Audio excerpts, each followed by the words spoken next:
Hello दोस्तों, स्वागत है आपके अपने एजुकेशनल चैनल समर्पण क्लासेस में। आज अर्थशास्त्र के महत्वपूर्ण प्रश्नों के साथ हम लोग देखेंगे आर्थिक एवं सामाजिक विकास और पंचवर्षीय योजना के कुछ महत्वपूर्ण प्रश्नों के साथ। और ये आर्थिक एवं सामाजिक विकास के पंचवर्षीय योजना का पार्ट 1 वीडियो होगा। आइए स्टार्ट करते हैं इस वीडियो को। निम्नलिखित में से राष्ट्रीय विकास समिति का अध्यक्ष कौन होता है? क्वेश्चन है, निम्नलिखित में से राष्ट्रीय विकास समिति का अध्यक्ष कौन होता है? इसके विकल्प हैं भारत का प्रधानमंत्री, भारत सरकार का वित्त मंत्री, भारत का राष्ट्रपति और भारत का उप राष्ट्रपति। तो इस क्वेश्चन का जो सही उत्तर है वह होगा भारत का प्रधानमंत्री। भारत का प्रधानमंत्री राष्ट्रीय विकास समिति का अध्यक्ष होता है। नेक्स्ट क्वेश्चन, राष्ट्रीय विकास परिषद का मुख्य संबंध होता है। प्रश्न है, राष्ट्रीय विकास परिषद का मुख्य संबंध होता है। इसके ऑप्शंस हैं पंचवर्षीय योजनाओं के अनुमोदन से, ग्राम विकास परियोजनाओं के क्रियान्वयन से, विकास परियोजनाओं के निर्माण से और केंद्र राज्य वित्तीय संबंध से। तो राष्ट्रीय विकास परिषद का जो मुख्य संबंध होता है वह होता है ऑप्शन ए, पंचवर्षीय योजनाओं के अनुमोदन से। अगले प्रश्न की तरफ बढ़ते हैं। राष्ट्रीय विकास परिषद का गठन जिस तिथि को हुआ था वह तिथि थी 16 अगस्त 1950, 1 अप्रैल 1951, 6 अगस्त 1952, 16 अगस्त 1952। तो राष्ट्रीय विकास परिषद का जो गठन हुआ था वह तिथि थी 6 अगस्त 1952। Option number C is the right answer. अगले प्रश्न की तरफ चलते हैं। पंचवर्षीय योजना को अंतिम रूप से अनुमोदित किया जाता है। पंचवर्षीय योजना को अंतिम रूप से अनुमोदित किया जाता है। इसके ऑप्शंस हैं केंद्रीय मंत्रिमंडल द्वारा, राष्ट्रपति द्वारा प्रधानमंत्री के सुझाव पर, ऑप्शन सी योजना आयोग द्वारा, ऑप्शन डी राष्ट्रीय विकास परिषद के द्वारा। तो इस क्वेश्चन का जो सबसे सही उत्तर होगा वह होगा राष्ट्रीय विकास परिषद के द्वारा। Option number D is the right answer. अगले प्रश्न की तरफ बढ़ते हैं। भारत में पंचवर्षीय योजना को स्वीकार करने का अंतिम अधिकार किसके पास होता है? इसके ऑप्शंस हैं योजना आयोग को, ऑप्शन बी राष्ट्रीय विकास परिषद को, ऑप्शन सी संघीय मंत्रिमंडल को, ऑप्शन डी संसद को। तो भारत में पंचवर्षीय योजना को स्वीकार करने का जो अंतिम अधिकार होता है वह होता है राष्ट्रीय विकास परिषद को। Option number B is the right answer. अगला प्रश्न ले लेते हैं। भारत का योजना आयोग है। भारत का योजना आयोग है। इसका ऑप्शंस है एक स्वायत्तशासी संस्था, एक सलाहकार संस्था, एक संवैधानिक संस्था और एक वैधानिक संस्था। तो दोस्तों, भारत का जो योजना आयोग है वह एक सलाहकारी संस्था के रूप में काम करता है। बहुत इंपॉर्टेंट क्वेश्चन है, ये एग्जाम्स में पूछे जाते हैं बार बार। अगले प्रश्न की तरफ बढ़ते हैं। भारत में योजना आयोग की स्थापना किस वर्ष हुई थी? अति महत्वपूर्ण क्वेश्चन।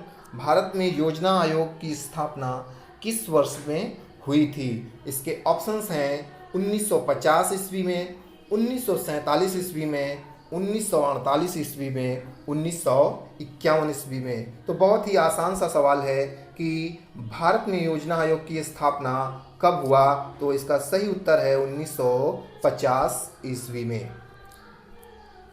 अगला प्रश्न ले लेते हैं।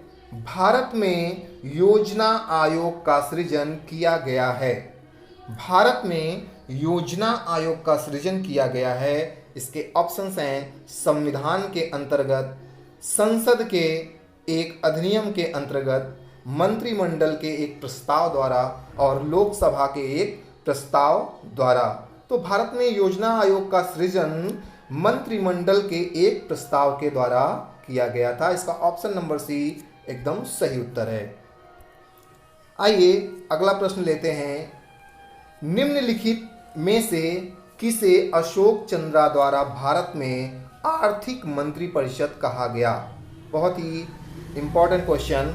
निम्न में किसे अशोक चंद्रा द्वारा भारत में आर्थिक मंत्री परिषद कहा गया? इसके ऑप्शंस हैं योजना आयोग को, वित्त आयोग को, केंद्रीय मंत्रिपरिषद को, प्रशासनिक सुधार आयोग को।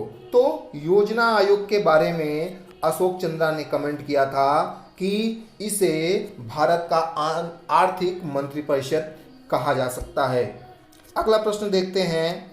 योजना आयोग के स्थान पर नीति आयोग का गठन हुआ। योजना आयोग के स्थान पर नीति आयोग का गठन हुआ। इसके विकल्प हैं ए 1 जनवरी 2015 को, बी 5 जनवरी 2015 को, सी 26 जनवरी 2015 को और डी 31 जनवरी 2015 को। तो योजना आयोग के स्थान पर नीति आयोग का गठन हुआ है 1 जनवरी 2015 को। 1 जनवरी 2015 को योजना आयोग के स्थान पर नीति आयोग शब्द का प्रयोग किया जाने लगा। आइए अगला प्रश्न देखते हैं।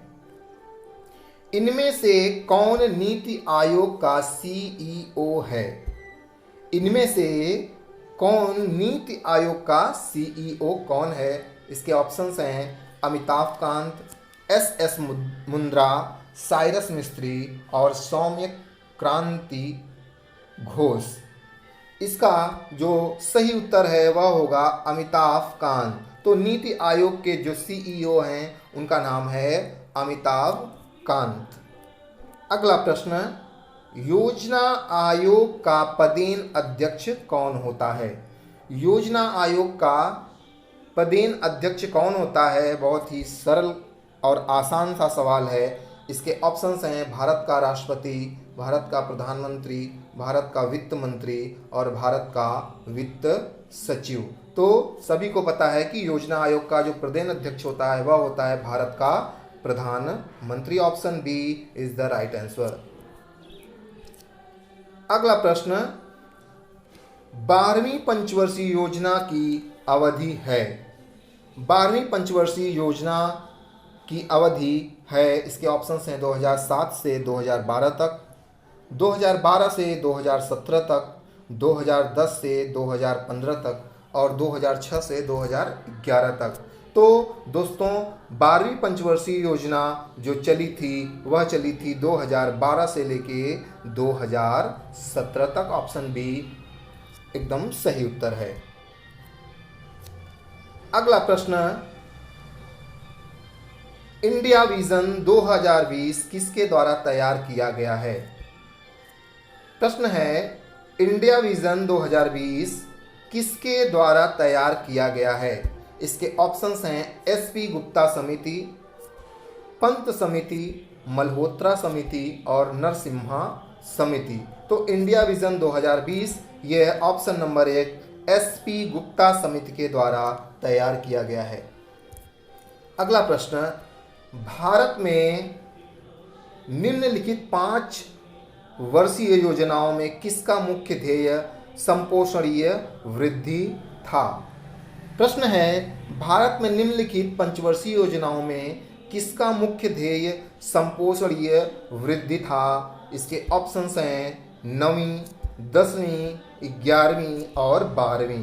तो दोस्तों पंचवर्षीय योजनाओं में जो 12वीं पंचवर्षीय योजना थी उसका मुख्य ध्येय संपोषणीय वृद्धि था। तो option D is the right answer. अगला प्रश्न लेते हैं, नेशनल प्लानिंग कमेटी का गठन किसने किया था? प्रश्न है नेशनल प्लानिंग कमेटी का गठन किया, इसके ऑप्शंस हैं जवाहरलाल नेहरू, ए दलाल, सुभाष चंद्र बोस और लाल बहादुर शास्त्री। तो नेशनल प्लानिंग कमेटी का गठन किया था सुभाष चंद्र बोस जी ने। सुभाष चंद्र बोस जी ने नेशनल प्लानिंग कमेटी का गठन किया था। अगला प्रश्न है 1944 में गांधीवादी योजना को प्रतिपादित किया था। प्रश्न है 1944 ईस्वी में गांधीवादी योजना को प्रतिपादित किया था। इसके ऑप्शंस हैं NR सरकार ने, कस्तूरी भाई लाल ने, जयप्रकाश नारायण ने और श्रीमन नारायण अग्रवाल ने। तो 1944 में गांधीवादी योजना को प्रतिपादित करने वाले श्रीमन नारायण अग्रवाल जी थे। आइए बढ़ते हैं अगले प्रश्न की तरफ। पिछड़े देशों के लिए रोलिंग प्लान का सुझाव किसके द्वारा किया गया? पिछड़े देशों के लिए रोलिंग प्लान का सुझाव किसके द्वारा किया गया? इसके विकल्प हैं G मिर्डल द्वारा और WA लेविस द्वारा, R नरकसे द्वारा, A सैमुअलसन द्वारा। तो इस क्वेश्चन का जो सबसे सही उत्तर है वह है G मिर्डल द्वारा। अगला प्रश्न, आर्थिक नियोजन एक विषय है। प्रश्न है आर्थिक नियोजन एक विषय है। इसके ऑप्शंस हैं समवर्ती सूची में, राज्य सूची में, संघ सूची में अथवा किसी भी सूची में निर्दिष्ट नहीं है। तो आर्थिक नियोजन जो एक विषय है यह है ऑप्शन नंबर ए समवर्ती सूची में। समवर्ती सूची में आर्थिक नियोजन को रखा गया है। यह राज्य और केंद्र दोनों का विषय माना जाता है। अगला क्वेश्चन, भारत में योजना के आरंभ से किसी भी पंचवर्षीय योजना में अनाच्छादित कुल वर्षों की संख्या है। प्रश्न है भारत में योजना के आरंभ से किसी भी पंचवर्षीय योजना में अनाच्छादित कुल वर्षों की संख्या है। इसके विकल्प हैं 6, 7, 5 और 3। तो भारत में योजना के आरंभ से किसी भी पंचवर्षीय योजना में जो आच्छादित कुल वर्षों की संख्या होती है वह होती है कुल 7। अगला प्रश्न, निम्नलिखित पंचवर्षीय योजनाओं में से किसमें गरीबी हटाओ विषय वस्तु पर आधारित गरीबी उन्मूलन कार्यक्रमों को सर्वप्रथम आरंभ किया गया था? इसके ऑप्शंस हैं तृतीय पंचवर्षीय योजना, चतुर्थ पंचवर्षीय योजना, पांचवी पंचवर्षीय योजना और छठवीं पंचवर्षीय योजना। तो गरीबी हटाओ जो नारा दिया गया यह दिया गया पांचवी पंचवर्षीय योजना में। Option C is the right answer. अगला प्रश्न है विकास केंद्र उपागम किस योजना के अंतर्गत अपनाया गया था? बहुत ही इंपॉर्टेंट क्वेश्चन, विकास केंद्र उपागम किस योजना के अंतर्गत अपनाया गया? इसके ऑप्शंस हैं प्रथम पंचवर्षीय योजना, द्वितीय पंचवर्षीय योजना, तृतीय पंचवर्षीय योजना और चतुर्थ पंचवर्षीय योजना। तो विकास केंद्र उपागम जो है यह चतुर्थ पंचवर्षीय योजना, option number D is the right answer. अगला प्रश्न, महत्वपूर्ण प्रश्न, राष्ट्रीय नियोजन में रोलिंग प्लान की अवधारणा लागू की गई। राष्ट्रीय नियोजन में रोलिंग प्लान की अवधारणा लागू की गई। इसके विकल्प हैं इंदिरा गांधी के द्वारा, राष्ट्रीय सरकार के द्वारा, जनता सरकार के द्वारा और राजीव गांधी के द्वारा। तो राष्ट्रीय नियोजन में जो रोलिंग प्लान अपनाया गया यह अवधारणा यह जनता पार्टी की सरकार के द्वारा अपनाया गया था। C option is the right answer. अगला प्रश्न, किस पंचवर्षीय योजना के अंतर्गत समाज के समाजवादी ढांचे की स्थापना की संकल्प लिया गया था? प्रश्न है किस पंचवर्षीय योजना के अंतर्गत समाज के समाजवादी ढांचे की स्थापना की संकल्प लिया गया था? इसके ऑप्शंस हैं प्रथम पंचवर्षीय योजना, द्वितीय पंचवर्षीय योजना, तृतीय पंचवर्षीय योजना और चतुर्थ पंचवर्षीय योजना। तो समाजवादी ढांचे की स्थापना के लिए जो संकल्प लिया गया था वह था द्वितीय पंचवर्षीय योजना। अगला प्रश्न, नवीं पंचवर्षीय योजना में शिक्षा बजट का कितने प्रतिशत प्राथमिक शिक्षा को विनियोजित किया गया? प्रश्न है नवीं पंचवर्षीय योजना में शिक्षा बजट का कितने प्रतिशत प्राथमिक शिक्षा को विनियोजित किया गया। इसके ऑप्शंस हैं 33%, 30%, 40% और 58%। तो इसका जो सही उत्तर है वह है ऑप्शन नंबर डी, 58%। अगले प्रश्न की तरफ बढ़ते हैं। राष्ट्रीय विकास परिषद द्वारा स्वीकृत 12वीं पंचवर्षीय योजना जो 2012 से 2017 तक चली, हेतु प्रस्तावित परिकल्पना पत्र में विकास का निर्दिष्ट लक्ष्य कितना रखा गया था? इसके ऑप्शंस हैं 7%, 8%, 9% और 10%। तो इसका जो सही उत्तर है वह है 9%। अगला प्रश्न, 12वीं पंचवर्षीय योजना के दौरान कृषि वानिकी एवं मत्स्य पालन की वृद्धि पर अनुमानित है। ऑप्शंस हैं 3.5%, 4.0%, 5.0% एंड 5.5%। तो इसका जो सही उत्तर है वह होगा 4.0%, ऑप्शन नंबर बी। और अगला क्वेश्चन है, निम्न में से कौन सा 12वीं पंचवर्षीय योजना का कार्यकाल है? क्वेश्चन है, निम्न में से कौन सा 12वीं पंचवर्षीय योजना का कार्यकाल है? इसके ऑप्शंस हैं 2011 से 2016 तक, 2012 से 2017 तक, 2013 से 2018 तक और 2010 से 2015 तक।